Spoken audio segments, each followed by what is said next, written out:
నమస్కారం. విద్యా 24/7 కరెంట్ అఫైర్స్కి స్వాగతం.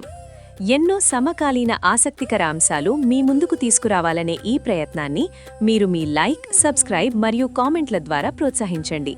ఇప్పుడు నేటి వీడియోలోకి వెళ్ళిపోదాం. ఒక రాజు, ఆయన కథ గురించి మనం మాట్లాడుకుందాం. ఆయన మొఘల్ సామ్రాజ్యాన్నే గడగడవాడించాడు. సముద్రాలపై ఆధిపత్యం చెలాయించాడు. భారత చరిత్రలోనే ఆయనదో అద్భుతమైన అధ్యాయం. ఆయనే ఛత్రపతి శివాజీ మహారాజ్. మనందరికీ ఛత్రపతి శివాజీ మహారాజ్ గురించి చాలా విషయాలు తెలుసు. కాని కొన్ని ప్రశ్నలు ఉన్నాయి. అవి ఇప్పటికీ మనల్ని ఆలోచింపజేస్తూనే ఉంటాయి.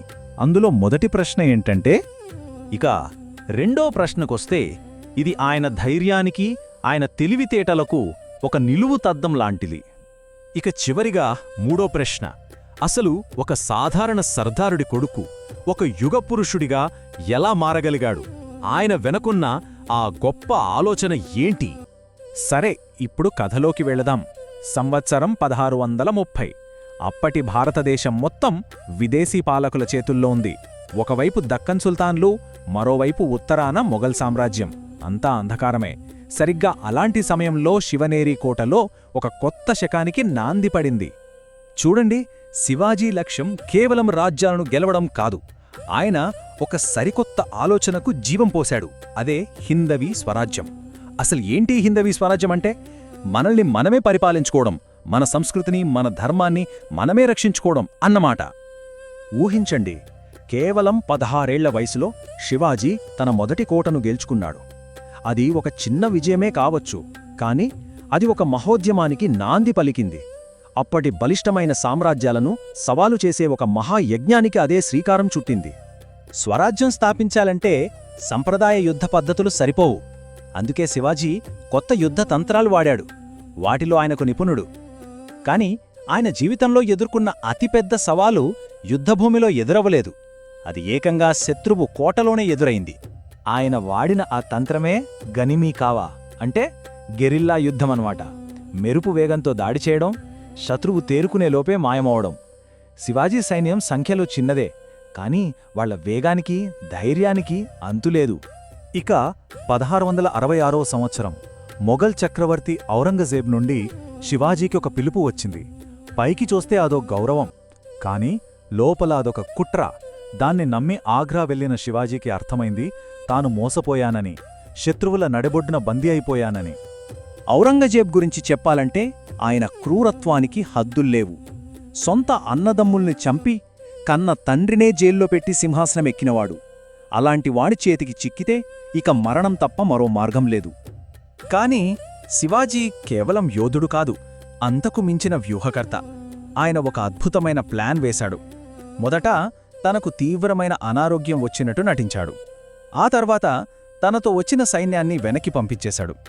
ఇక తన కథ ముగిసిపోయిందనే నమ్మకాన్ని కలిగించాడు. ఇక ఆ తర్వాత రోజూ పేదల కోసం పెద్ద పెద్ద స్వీట్ల బుట్టలను పంపడం మొదలుపెట్టాడు. రోజులు గడిచే కొద్దీ కాపలవాళ్లు కూడా ఆ బుట్టలను పెద్దగా పట్టించుకోవడం మానేశారు. ఆ రోజు వచ్చింది, ఆగస్టు 19, 1666. సరిగ్గా అదే రోజు ఆ స్వీట్ల బుట్టల్లోనే శివాజీ తన చిన్న కొడుకు సంభాజీతో కలిసి శత్రువుల కళ్ళు గప్పి కోట దాటారు. అది చరిత్రలోనే నిలిచిపోయే ఒక సాహసోపేతమైన పలాయనం. అక్కడి నుండి మాతృభూమికి వాళ్ల ప్రయాణం ప్రాణాలతో చెలగాటమే. ఆగ్రా నుండి తప్పించుకోవడం ఒక అద్భుతమైతే, శివాజీ ఆలోచనలు అక్కడితో ఆగలేదు. ఆయన దృష్టి భూమిని దాటి అనంతమైన సముద్రం వైపు మళ్ళింది.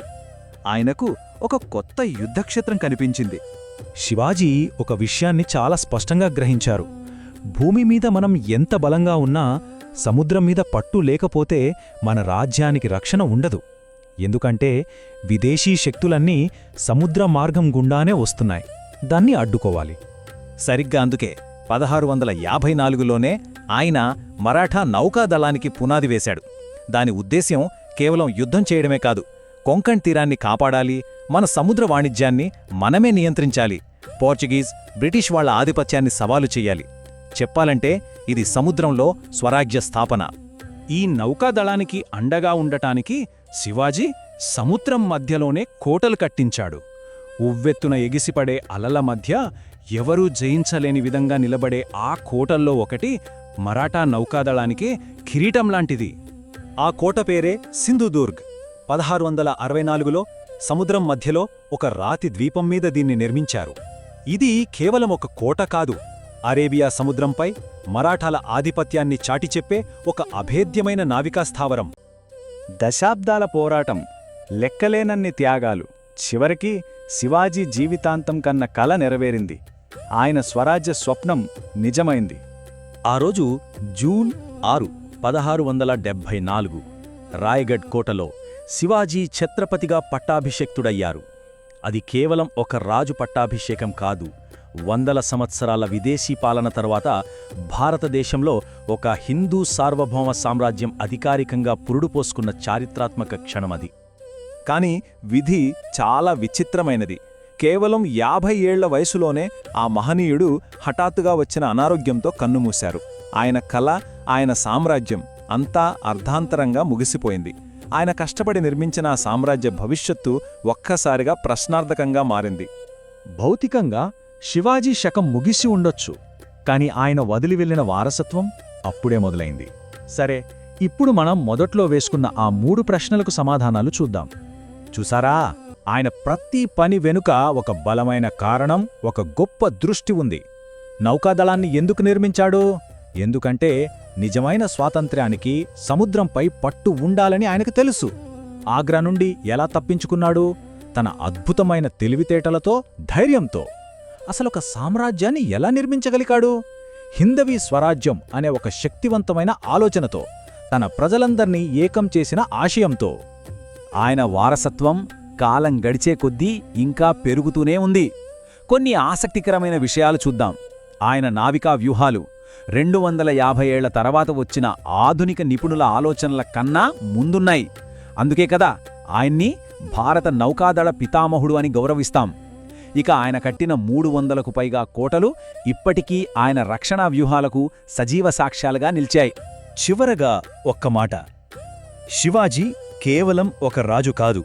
ఆయన గురువు సమర్థ రామదాస్ స్వామి అన్నట్లు ఆయన ఒక రక్షకుడు, ఒక ప్రజల సంస్కృతిని, వాళ్ల ఉనికిని కాపాడిన మహనీయుడు. అందుకే ఆయన వారసత్వం స్ఫూర్తిదాయకం, మరీ ముఖ్యంగా శాశ్వతం. చూశారు కదా, ఒక మంచి వీడియో. ఇలాంటి మరిన్ని మంచి కరెంట్ అఫైర్స్ వీడియోల కోసం తప్పక మన విద్యా 24/7 ఛానల్ సబ్స్క్రైబ్ చేయండి. ఈ వీడియో